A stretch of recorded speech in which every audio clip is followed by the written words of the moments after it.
Anthony, Mark Pittman, UEFA.com. Good to see you. Just now that you've had the first game against Glentoran, what have you learned about them going into the second leg? Yeah, I mean, look, we did a lot of research on them before that first game anyway, and pretty much how they performed was how we thought that they would play. And they were as good as what we thought. I think they're a really good side, very tough draw for us. You could see from that game we did well, I think, to get a 1-1 draw, and they've got definite areas that they're strong at. Front three are very quick, lively.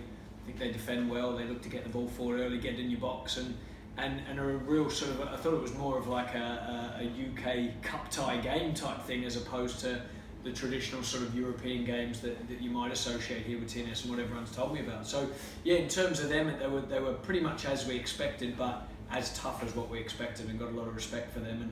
And it was a really hard game, yeah, really tough game.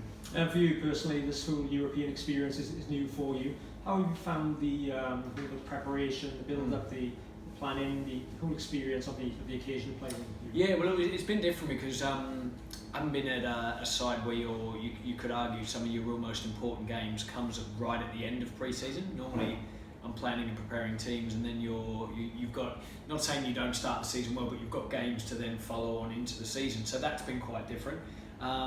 What I would say is there's a lot of good experienced people here who have been involved in Europe and that sort of thing, so know a lot about it anyway. But for me personally, it was one of the big pulls of coming here to TNS to get that European experience and play against different teams in different places. And yeah, it's been great so far, and that's why we want to win Thursday night and progress further and get more of those experiences.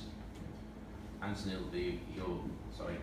Michael Davis, Club Poetry. It'll be your first home game with fans and it'll be TNS's first UEFA match with fans since the Copenhagen game at Parkpool in 2019. How important will it be to have those fans in? Yeah, I think it will be important because it was great. Even though we were away from home at Glentoran the other week having some fans here, I felt like there was a lot more than 1,000 fans that were there. So I think for us to then, like you say, be at home and be able to see more of our fans and get people back in watching the games would be great. I experienced 10 games last season, but it was pretty empty home and away wherever we went, obviously with no fans being allowed to go. So yeah, to get that atmosphere there, I think will be good, and it'll be good for me personally to meet some of the fans as well. And I think the players really buzz off that when there's fans in the stadium, and it creates more of an atmosphere and feels a bit more like a game, if that makes sense, when there's fans there. So yeah, very much looking forward to that and exciting times, yeah. And of course the big admission last week was Chris Marriott. What's his availability coming into this week and the rest of the squad? Yeah, we've still got a couple that we're checking on at the moment. So Chris is one of them. We're not sure if he'll be available or not. But then also Danny Redmond as well is one that missed out too. Who's both a good experienced players, do you know what I mean? And we're still checking on the fitness of them for tomorrow. We've got one more day, which will be good, so we can have a look at both of them and see where they're at. There's a couple of other injuries as well, but they're more longer term ones, like a Blaine Hudson, who's out unfortunately, and a couple others. But yeah, those two we'll check on over the next few days and see where they are. Just a couple of questions I'd like to ask you. Since you've come into the job, you've kept some backroom staff from who were here before you arrived in, Chris Sargent, Simon Spender. Yeah. How important was it for you to have that sort of continuity from the past going into? Yeah, really important. I thought it is important because I think it's a very unique like club TNS when you're competing in Europe, and then there's obviously pressure on you to win the league, and I think it's a different experience playing here with especially the knowledge of the league as well. I think was really important. So Chris Sargent's been excellent for that. He knows all the players, does all our opposition analysis, and's really supported me well, doing a great job with that. So it was important to have someone like him. You would need to normally have brought in if you come into a different league yourself as the coach or the manager, but I was just fortunate that he was there, and we share the same philosophy and get on really well. We argue all the time, but that's in a good way. But then he's been great both on and off the pitch supporting wise. And yeah, as you say, Simon Spender's been great too. Got on really well with him as a player for the last 10 games of the season, and saw his value when he was working and coaching with the youth team as well. He supports us with the first team as an extra coach, but then is that progression with the younger players coming through. Same with there's another coach as well, Cy Smith as well, who does a good job at that, works with the youth team but links in with the first team. So with Chris, Simon Spender and Cy Smith, they do a great job together of working together to give me that support. So yeah, they've been fantastic, and I think there was so much good work going on before I come in here that hopefully I've come in and been able to add to that. but not forgetting the good work that's been on before. So I think it's a good question, and one that, yeah, been really happy with the staff that's been here so far. You just touched on there, you had the 10 games at the end of last season, you've had a European game now. Looking at where you want this team to be, how far away is this team from being where you want it to be? Yeah, it's a good question, because when I obviously come in last season, there was 10 games in 6 weeks, I think, so it was mayhem. It was crazy. It was game to game, midweek games. I think I only had the first week and the last week where there wasn't a midweek game. So you obviously got one eye on the following season as well, what you're going to do with the squad, what you're going to do with players, where you see the improvements, but you didn't have as much time to improve it. So the good thing about this period now is we've had, I think we're into our 6 week worth of, or pre-season training you could say, or 6 weeks before coming into this game, that we've had a lot more time to work with the players and work with the squad and the way I'd like to work. I think we're nowhere near the finished article though. I think we've got a lot of work to do still.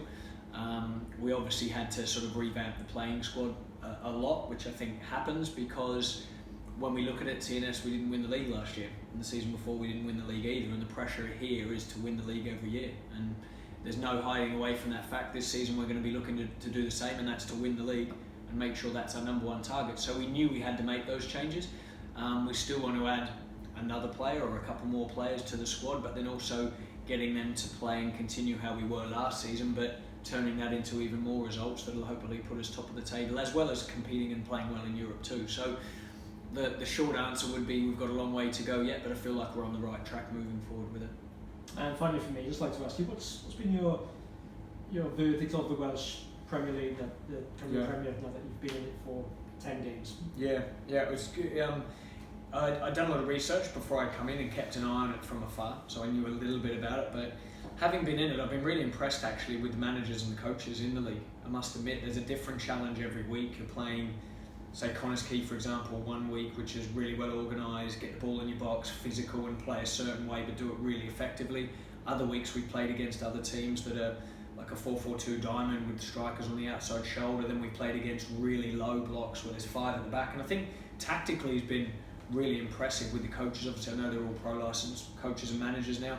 Yeah, no, I really think it's an underrated probably league in general, and there's some really good players in the league. I think some really good individual players I've seen in a lot of teams. So I think the differentiation in the teams has been probably the major challenge for myself and for us coming in, that, like you say, the different systems, different styles of play has been a real challenge. But yeah, in terms of that, I've been impressed, and especially with the managers and the tactical detail that they go into each game with has caused us a problem in every game. So.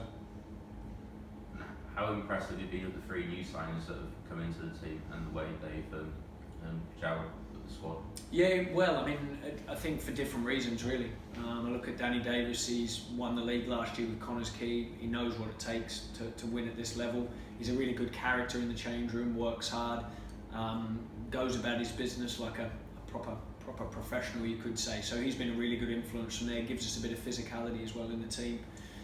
With his energy and his like physical in the air and that sort of thing. So he's been really impressive.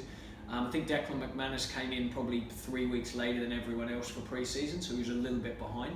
I see it every day in training. He's catching up a lot more now, which has been good. And the more signs, the more he plays, the more he gets fitter, the better he is. He is still probably a couple of weeks behind, but I think one goal will kick him off and get him started, I think, and hopefully he's close to getting one of those. And then obviously someone that you probably wouldn't have seen much of is Jordan Williams, who similar, we signed him from Stockport. He finished the season a little bit later because they had their playoffs, and then he only had a couple of weeks break and then coming with us too. He's back to full fitness now and is available for the game, so hopefully we'll see more of him. I mean, he adds something different into that forward line for us. He's quite physical, quite direct, quite pacey, can play anywhere across the front line. And what I would say is those 2 forwards we've added to that area give us real competition for places, something that we might not have had last season towards the end. So I think that complements what we've got, and there's real good players to pick from up there now. So. And finally, do you have the starting 11 in mind for tomorrow's game? Yes, I do. Whether they'll be fit and available or not, I'm not 100% sure, but yeah, we do. I mean, look, we worked on it this week. We looked at it last week as well. But whether I'll be able to pick those players or not, we'll have to see with a few fitness issues. But yeah, I'm not gonna tell you exactly who they are, if that's all right. But